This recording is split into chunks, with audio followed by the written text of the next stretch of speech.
Hey guys, welcome back to my channel. Today I'm going to be doing a collective wrap-up for the first 7 months of 2018. So I obviously haven't posted a wrap-up at all this year, and this I am posting to remedy that. I think the biggest reason that I haven't posted a wrap-up yet is because I just haven't felt like I have been reading that much, so much so that I didn't really want to talk about it.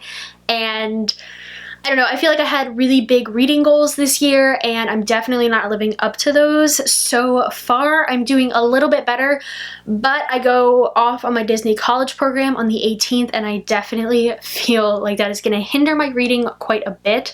I have definitely been trying to kick myself into gear these last few weeks just to get as much reading done as I can before I leave for the program. It's been interesting, but I just felt like I would go through the books that I've read this year, my ratings on them, my thoughts, and just kind of catch you guys up on what I've been doing and reading so far this year. So the first book that I finished this year, I actually started at the end of 2017. I really wanted to finish it in 2017. I didn't get around to doing that. I was supposed to be reading this for my British literature class the first semester of my senior year, but I didn't finish it until January, so there's that. But that book is To the Lighthouse by Virginia Woolf. I am not a huge Virginia Woolf fan, and this kind of cemented that for me. I have read a few of her essays and Mrs. Dalloway in the past, and this was... So I kind of knew before going into this that I wasn't the biggest Woolf fan. This I just didn't love. I don't love the way she writes. I don't know, I just kind of felt like it's one of those books where like nothing happens and that's kind of the point, and there's a lot more about human existence and the points like that, and just everybody's waiting to go to the lighthouse and stuff like that, and it's just, there's a lot of metaphor and things like that. Obviously it's, you know, it's literature, it's classic literature, so it's a little bit more difficult. I just did not enjoy this at all, really, and I gave it 2 stars on Goodreads. After that, I really picked it up, and I've actually read quite a few great reads this year. The next book that I ended up reading was The Book Thief by Markus Zusak. I cannot believe I've not read this before. I think I finished it in like February, maybe? No, January.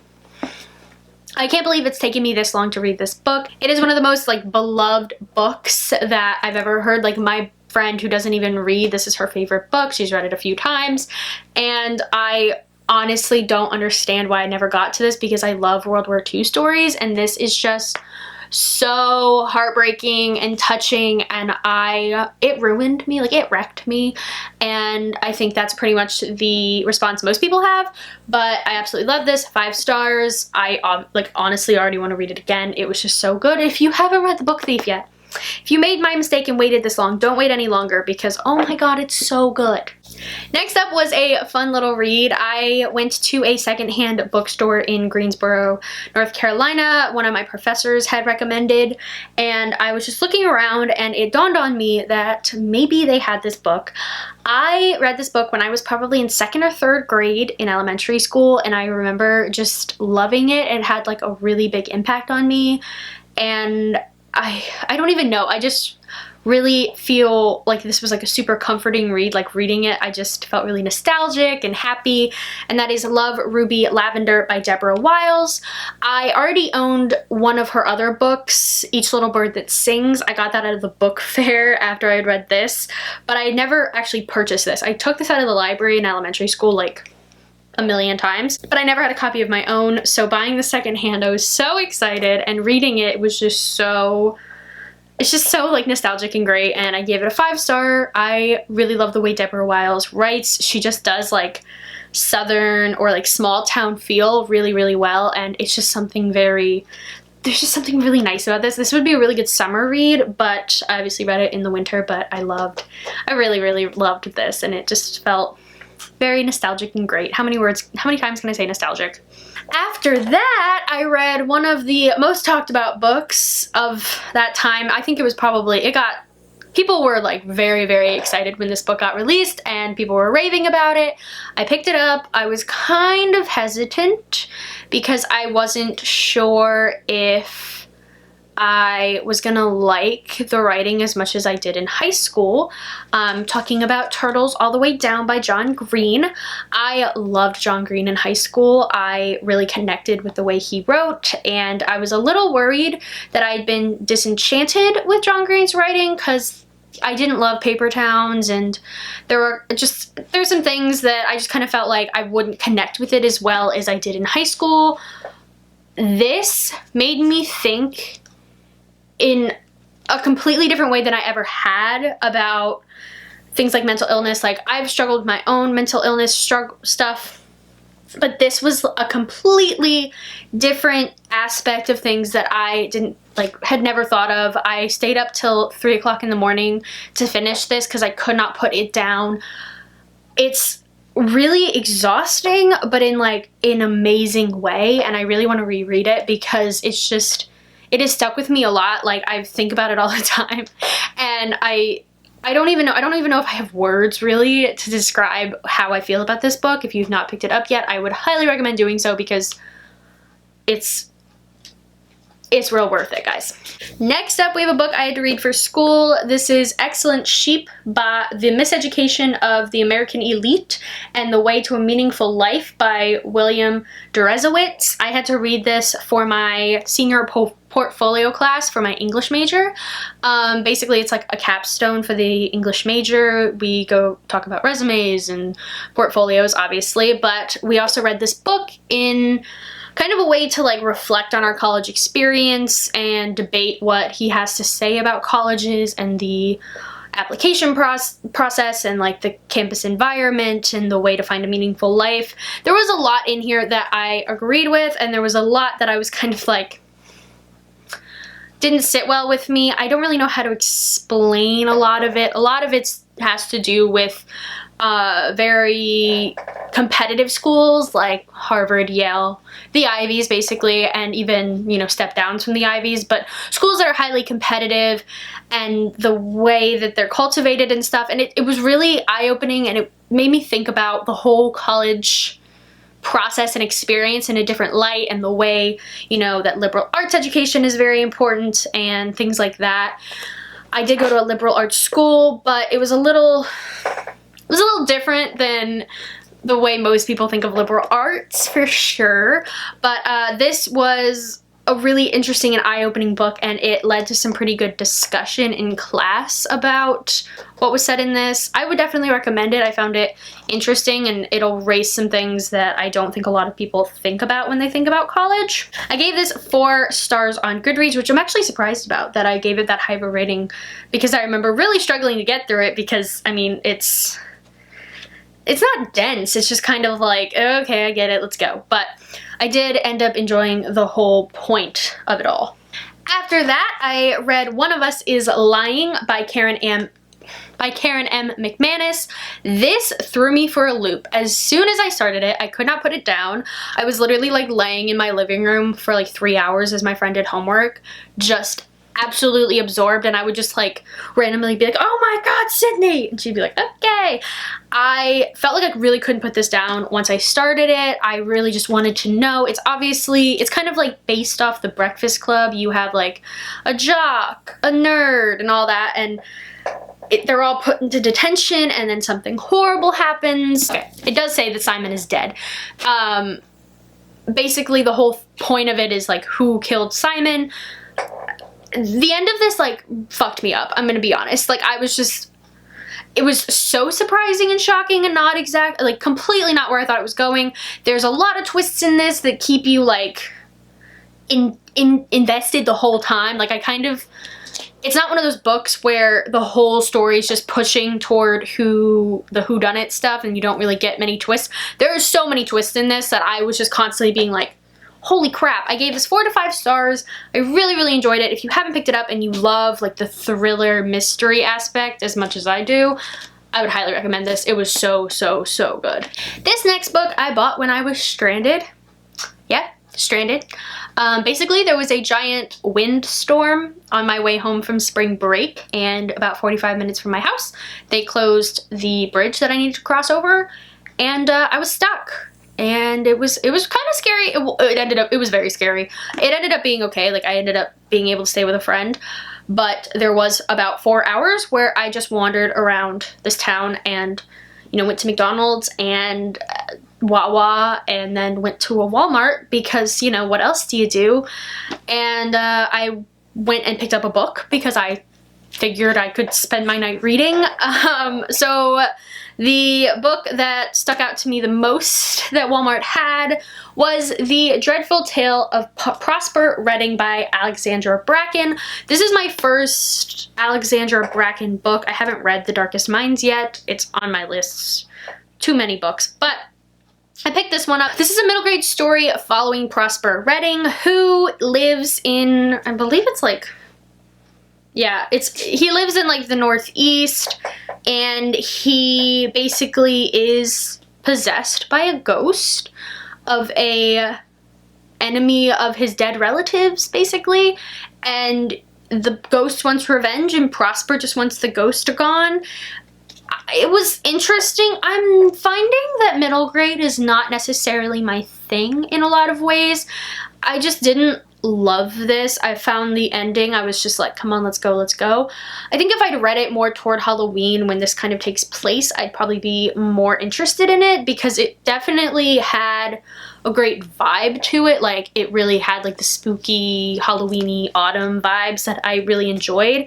The story itself was kind of demented at times. Like, I was surprised that there were things in this as it was a middle grade. Like, some of the things I was like, whoa, okay, like, that's crazy. But it was, I love the cover of this. I think it's gorgeous.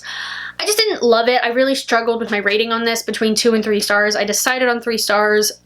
Thinking back on it, I feel now like it's a 2-star. I think I was very generous with 3 stars, which I think is an unpopular opinion because I think people really like this. I'm not sure if middle grade is really my thing. After that, I switched complete gears and read The Girls by Emma Cline. I picked this up when I was in Cincinnati for an English conference that I was presenting at, and I loved this. I gave this 4 stars. This is just like gritty and just really good. Like, it's just addicting, and I don't even know how to describe it. I really liked this. This, I think, is supposed to be inspired, if I remember correctly, by the Manson girls. It was so good. I love, like, kind of screwed up fiction, basically. Like, I love Gillian Flynn, her characters that are just like hate themselves and are kind of like crappy people, and then, you know, they kind of go through more redeeming things. There wasn't a lot of redemption in this, to be honest, but it was grungy. It was so good. Like, it's just really good literature, and Emma Cline does an amazing job of describing everything. Like, you really feel like you're there, and I just loved this. Like, there was just such a blunt way of describing everything that was going on, and like the locations, like, you could picture it. I really, really enjoyed this. It's one of those books I want to read again because it just was like addicting. I started it and then I literally couldn't put it down. It was so good, and just, this is the kind of fiction I really, really love. And then for some reason I took a really long reading break and didn't read until like the very end of May. And I don't even know why. And then, because I started this book and then I put it down, I didn't touch it, and then I had to like restart all over because I didn't remember anything. But when I started it, I couldn't put it down, and that is Genuine Fraud by E. Lockhart. I think the main reason I put this down was because it wasn't what I was expecting at all. I loved We Were Liars. Like, it was just addicting from start to finish. I needed to know what was going on. There was just like this spooky, dank feeling to it, and I loved it. This starts very differently from We Were Liars. The vibe is very different. The whole vibe in general of this is very different. Not very different. It kind of switches more to a We Were Liars vibe toward the middle. But once I started getting into this and it started to get like more and more fucked up, the more I was like, oh my god, I need to keep reading. And I read this in like a day and a half. Like, I needed to know what the hell was going on, and it didn't disappoint. I really liked it. There were a couple issues I had with it. character-wise, but it was a 4-star read and I really enjoyed it. I definitely want to reread this in We Were Liars. I want to reread all my books, but I have like 200 books on my TBR, so like, don't know why I'm acting like I can do this, but I really, really, really liked this, and it's just cemented that E. Lockhart is my kind of author for sure. So back in March when Obsidium came out, I was so excited. I like freaked out in the middle of Barnes & Noble because I had like forgotten, and when I saw it I was like, oh my god, I have to buy it. So I bought it, and then I just didn't read. Well, I tried to start reading it and I realized that I definitely needed to reread the first 2 because I was low-key pretty lost. So I read Illuminae again, and still a 5-star read, still was totally invested, loved every second. Even though I knew what was gonna happen, it did not take away at all from my enjoyment of this. It's just so good. I don't know which one is my favorite, but like, they're all so good. And then of course, I read Gemina, still so amazing. It's just crazy because what I really appreciate about this is that every character, even though we follow like a different set of characters each book and then have like the crossing over of the characters, each character's voice is so distinct and so different, and you can tell even if you didn't read I can't think of the word, like who's talking, you know who it is. And I really, really appreciated that because I feel like some authors, their voice kind of overlaps character voice and they kind of all blend together. They're so distinct in these, and I know exactly who they are. They have very distinct personalities and speech tactics. I just love these books. So I finally got to Obsidium, and I ended up finishing it. I had about 200 pages left that I read during the biannual bibliothon. I didn't vlog any of my progress on that. I just kind of read. I kind of forgot to film anything, but I finished this during that, and it was great. It was such a satisfying conclusion. I was a little nervous.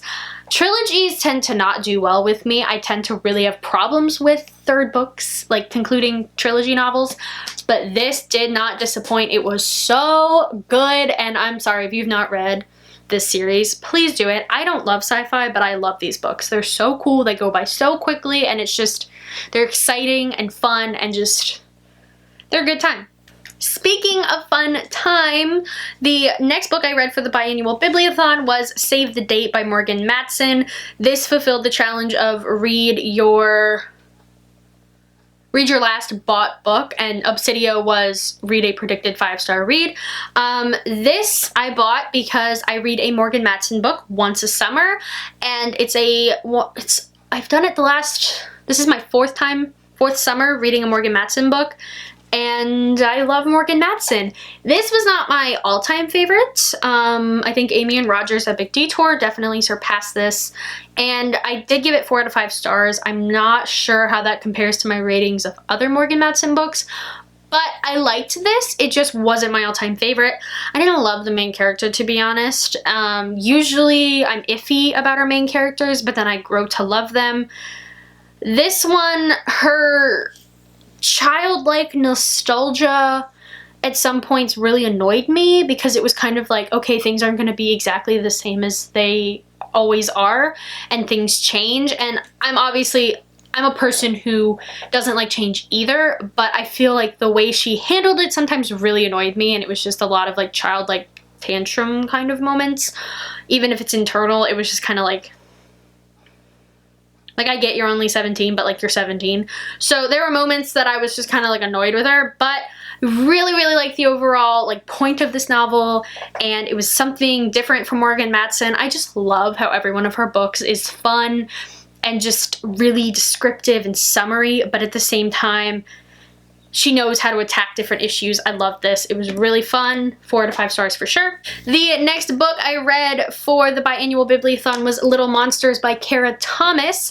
This was read the first chapter of 3 books and pick one, and this is the one I picked. This just drew me in immediately.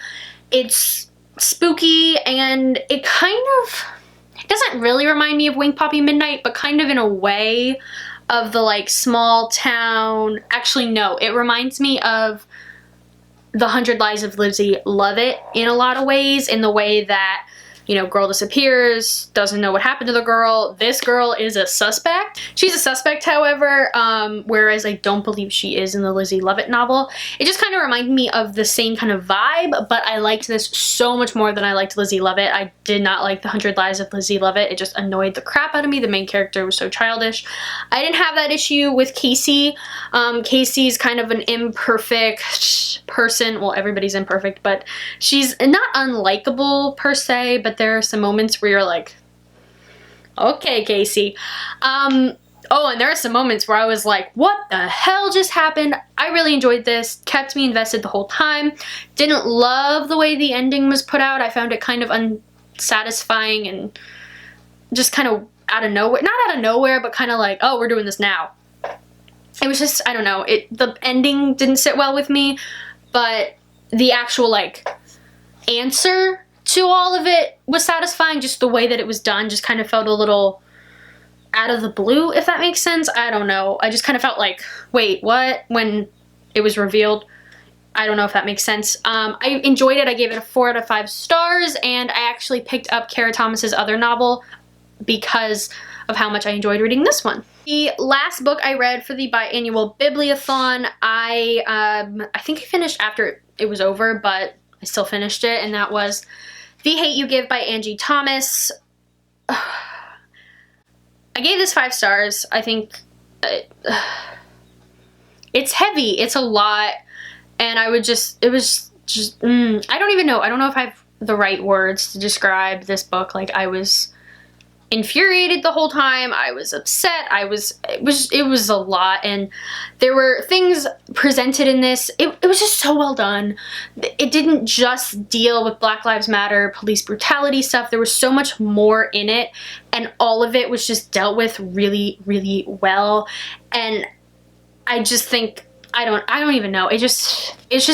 I obviously I'm like speechless when it comes to this novel. I think you just have to read it for yourself. I think everyone should read this novel, honestly. Like, it is one of those books that I think literally every single person, especially right now, needs to read this book. And last up, the last 3 books that I've read this year are Harry Potter. I recently uploaded a 48-hour Harry Potter readathon to my channel, and these are the 3 that I was able to finish during that time period. I'm currently reading the 4th one. It's taken me a hell of a lot longer than these 3 did, but I obviously love Harry Potter. I love these new editions. I think they're absolutely beautiful, and they connect. It's so satisfying. But yeah, I'm definitely, you know, realizing things. Like, usually I hate the 3rd one, and the 3rd one I really enjoyed this time, which is crazy. But yes, I'm really enjoying this reread. I'm hoping I can finish it before I go to Florida, and also read other books before I do that. So yay, Harry Potter! So those are the 18 books that I've read so far this year. I am way behind on my reading challenge for the year, but you know, it's fine. I'm doing my life, I'm living my life, it's fine. It's fine if I'm not getting my reading done, because I am reading more, and that's what counts. And the reading slump seems to be dead.